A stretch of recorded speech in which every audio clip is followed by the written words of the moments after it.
The purpose of this video is to help you in your preparation in West Bengal Public Service Commission.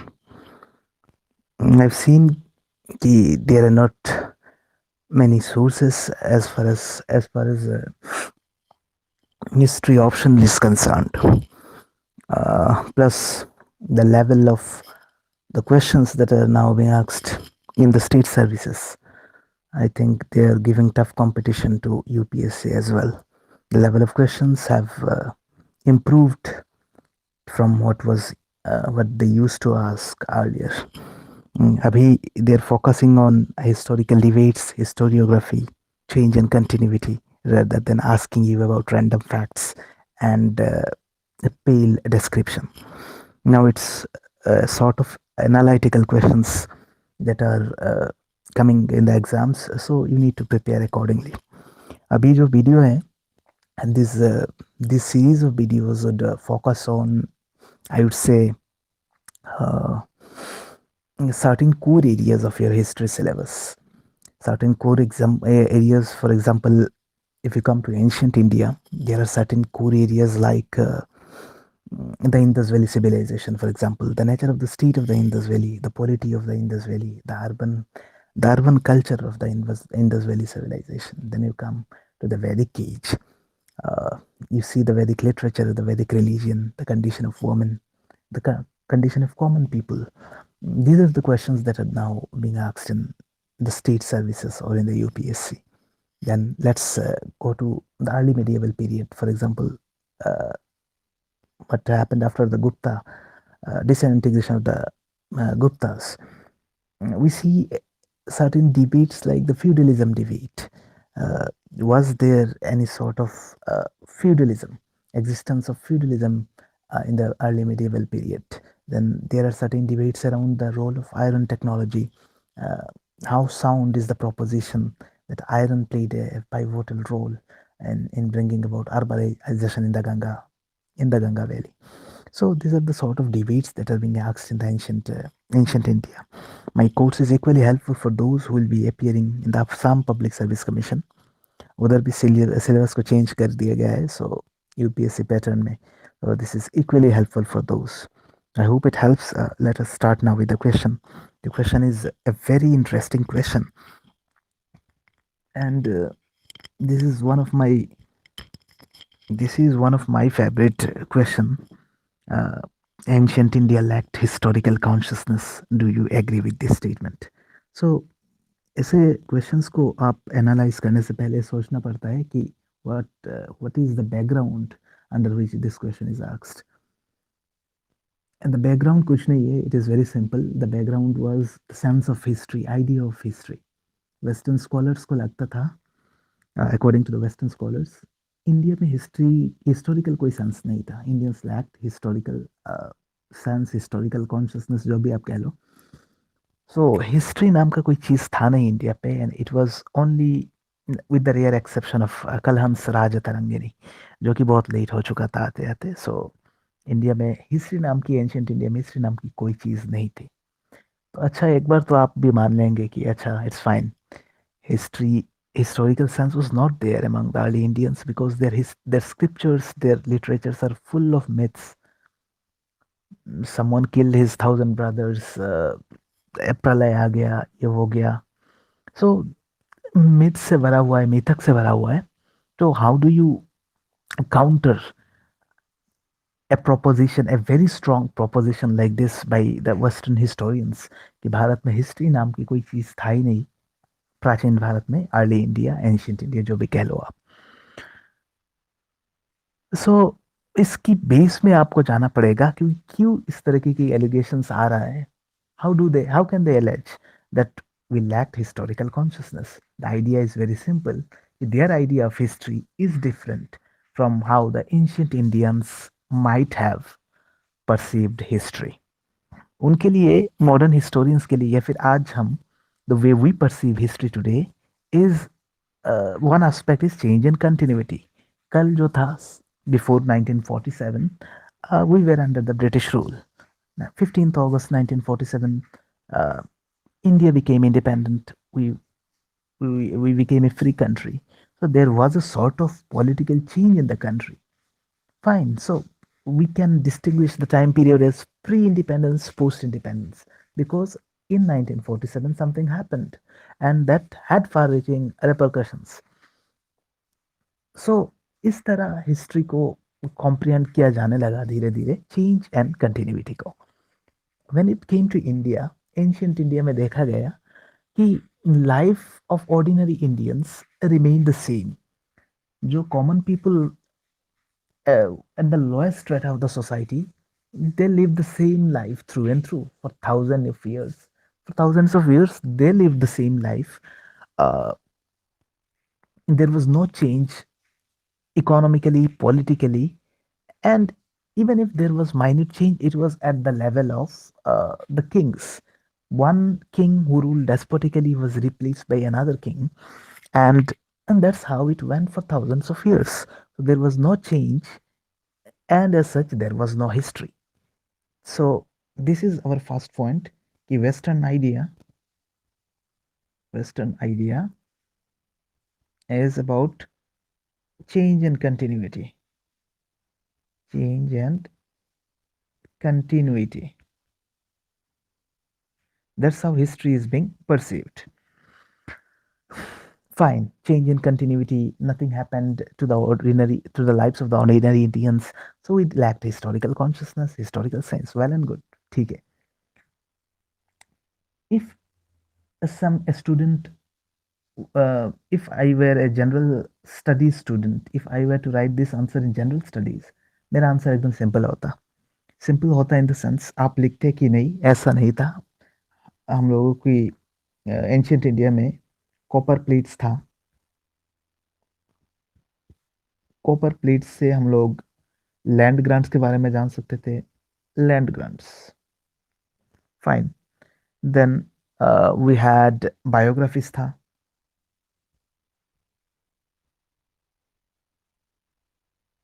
जिससे हम Kings की political achievements के बारे में जान सकते थे.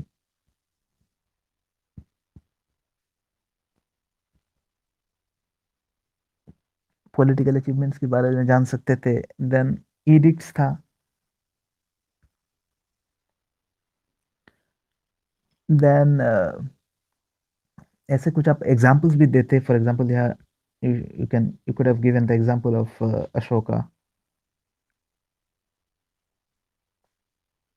Ashokan edicts. So ये आप लिख सकते हैं, आपको मार्क्स भी मिलेगा. You will get 3.5, 4 out of say 10. This can't be your answer if you are writing this in your optional paper. So in order to distinguish your answer from those who are writing in GS, you have to mention certain debates. You have to mention some historiographical aspect. तभी जाके आप you can differentiate. So what is that historiographical aspect?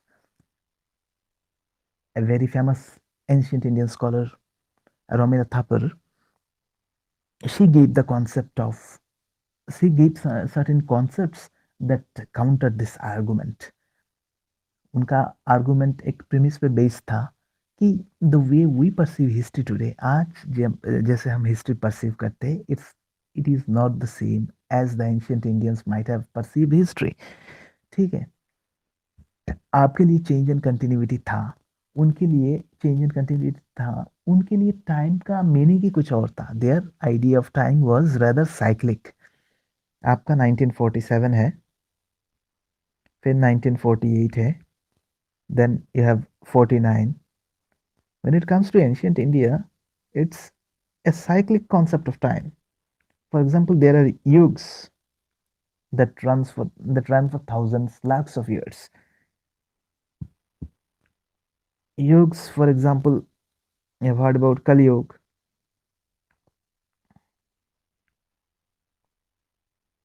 You have heard about Sati Yuga. So these were cyclic times. एक के बाद एक होता था, and there was no end to it. So cyclic concept of time था. She has given a very special name to it, a name that we call embedded history.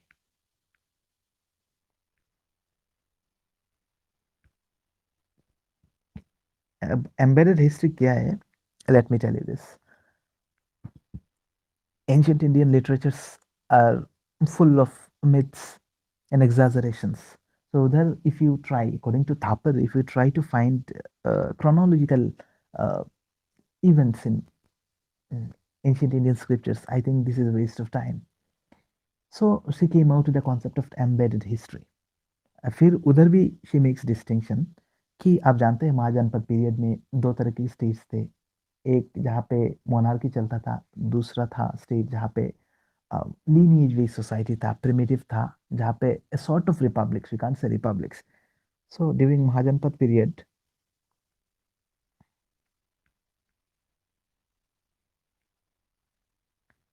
we have certain sort of primitive stage, lineage states, lineage society we have, and then we have monarchies, monarchical state. So state polity or lineage based polity we can say. जहाँ पे lineage था,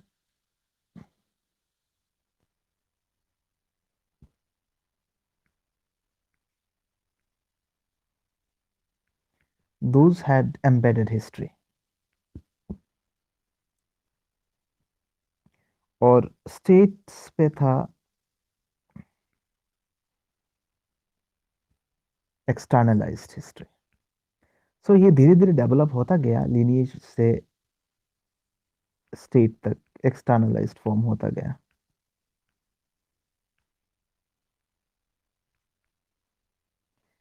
धीरे धीरे state से lineage तक एक्सटर्नलाइज्ड होता गया। Let me share the screen. Wait.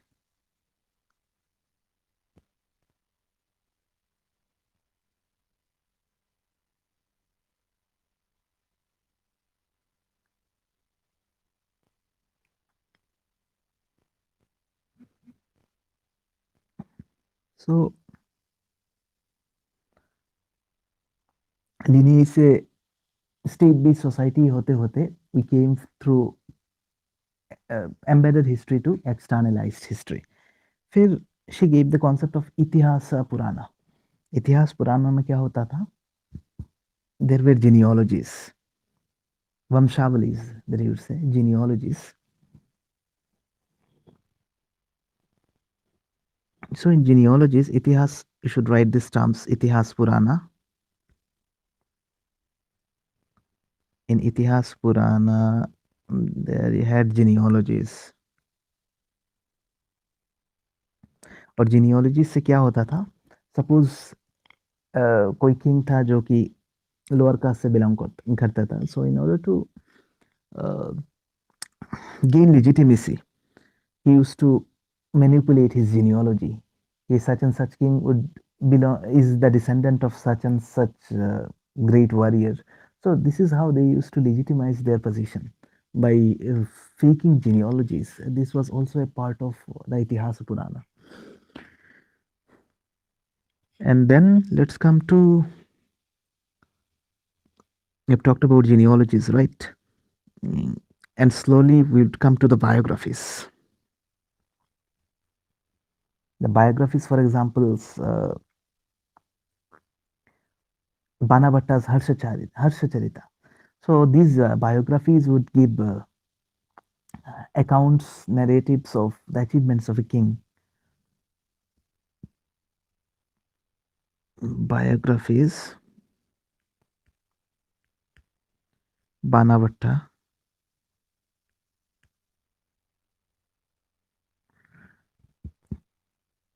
So we have talked about biographies. Then there were copper plates.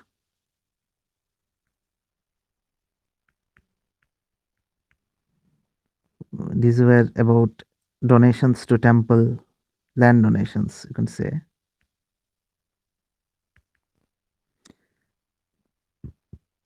And this had accounts of the donor, year was mentioned.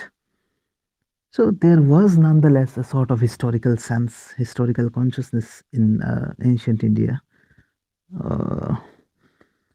Just that the way the West perceived history is not the same as, might not be the same as the ancient Indians perceived history. So it is, I would say we can reject this statement or we can negate this statement in the conclusion, but by saying that it would be inappropriate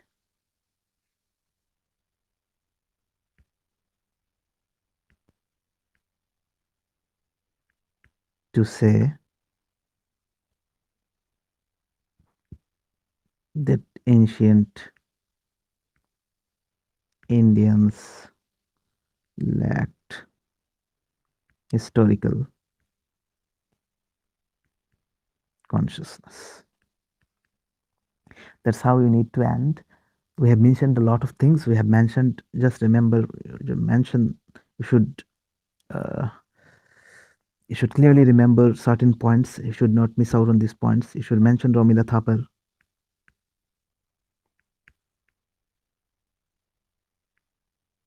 You should mention embedded history.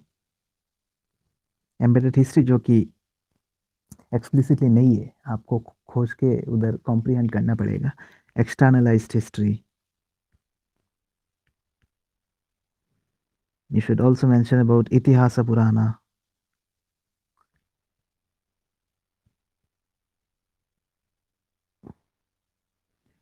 You should mention these terms, Itihas,